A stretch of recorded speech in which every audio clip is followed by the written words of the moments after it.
Usai kecelakaan Pemalang, mobil Ganjar Pranowo tiba-tiba berhenti di pinggir tol saat melihat asap.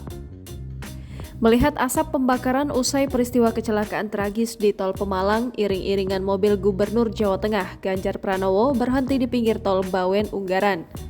Ganjar Pranowo keluar dari mobilnya dan segera turun ke kawasan lahan pinggir tol. Orang nomor satu di Jawa Tengah itu melihat sejumlah warga membakar rumput yang berada persis di lahan samping tol.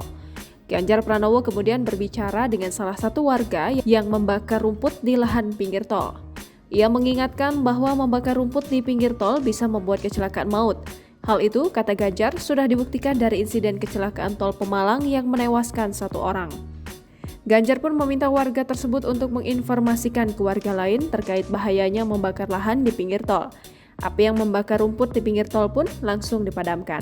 Kata Ganjar Pranowo, pihaknya sudah berkomunikasi dengan seluruh bupati di Jawa Tengah untuk memberi imbauan kepada warga agar tidak membakar lahan di pinggir jalan raya atau jalan tol.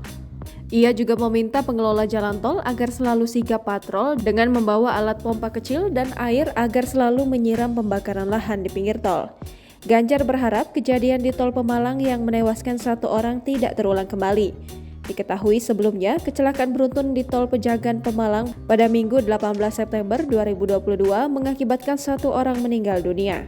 Kejadian berada di ruas Jalan Tol Pejagan Pemalang, kilometer 253A yang masuk di wilayah Desa Kluwut, Kecamatan Bulukamba, Kabupaten Brebes. Ada 13 kendaraan yang terlibat kecelakaan akibat asap tebal karena ada pembakaran rumput di pinggir jalan tol. Jangan lupa subscribe, share, komen, dan like ya!